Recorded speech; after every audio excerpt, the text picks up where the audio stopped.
یادداشتی پارێزگاری هەڵەبجەیە وەک ناڕەزاوی نیگەرانی بەرامبەر وەزارەتەکانی ناوخۆ و پلاندانانی حکوومەتی فیدراڵ لەسەر ژمێری گشتیدا پارێزگای هەڵەبجەیان وەک قەزا دیاری کردووە. لە یادداشتەکەدا هاتووە هەوڵەکان بخرێنە گەڕ بۆ ئەوەی وەک پارێزگا مامەڵە لەگەڵ هەڵەبجە بکرێت یاخود بۆ سەرژمێری وەک پارێزگایەکی سربەخۆ پرۆسەکەی تێدا ئەنجام بدرێت. هەڵەبجە بە فەرمی تاکو ێستا لە عێراقی فیدراڵ پارێزگا نییە، بەڵام ئەمە مانای ئەوە نییە مامەڵی پارێزگای لەگەڵ نەکرێت. بۆ نمونە بۆ ژمارەی ئۆتۆمبیلەکان ئێمە مامەڵی پارێزگامان هەیە، کۆدی بۆ دانراوە لە عێراقەوە. بۆ ژمارەی باڕێن پسۆڵی خۆراک بە هەماشکڵ، بۆ مەسایلی جنسیە بە هەماشکڵ و شوێنەکانی تر.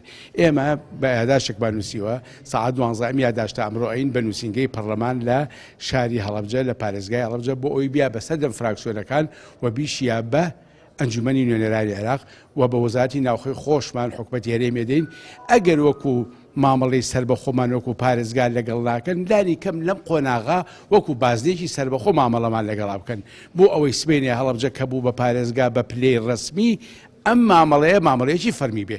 بۆیە بۆ ئێمە نیگەرانی خۆمان دەربڕێەوە و یادداشتەکە توانین تۆ وەکو ڕاگەیاندن ساعات 12 بیبینی.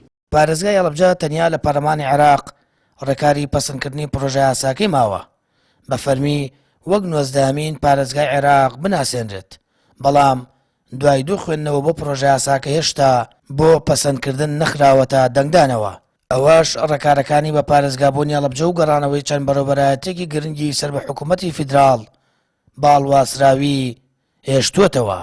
چونکو بە سیاسی کراوە تا ئێسش کە دان بەوە نانرێت کە هەڵەبجە پارێزگای لە 2014ەوە هەڵەبجە کراوە پارێزگا، بەڵام تەنها ئێمە لێرە خۆمان دەڵێن پارێزگایە، ئەوە لە حکوومەتی مەرکەزی ناوەندا تا ئێسش پارێزگانی بە ڕاستە چەند جارێک لە پەرلەمانە خوێندنەوەی بۆ کراوە کە هەڵەبجە ببێ بە پارێزگا، بەڵام تا ئێسش ئەوە ماوەتەوە ماوەیەکیشە هەر خوێندنەوەکەش دواخراوە.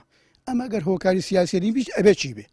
بڕێرە لە 2011 ئەم مانگە سەرژمێری گشتی لە عێراق و وەرەمی کوردستان ئەنجام بدرێت، ئەوەی بۆتە جێگی نیگەرانی و ناڕزایی بەرپرسانی ئیداری و وڵاتیەکانی هەڵەبجە تا ئێستا وەک قەزا مامەڵەی لەگەڵ کراوە و داوا کراوە لە فراکسیۆنەکانی کورد هەرچی زووە کار بکرێت ڕێکارەکانی بە فەرمی ناساندنی هەڵەبجە وەک پارێزگا لە پەرلەمان دەنگی لەسەر بدرێت و کۆتایی بێت بە کێشە و بربەستەکانی بەردەم پرۆژە یاساکە بە پێی زانیاریەکانی پەیامی ژۆکارێکی سەرەکی پەسەند نەکردنی پرۆژە یاساکە بۆ هۆکاری سیاسی دەگەڕێتەوە.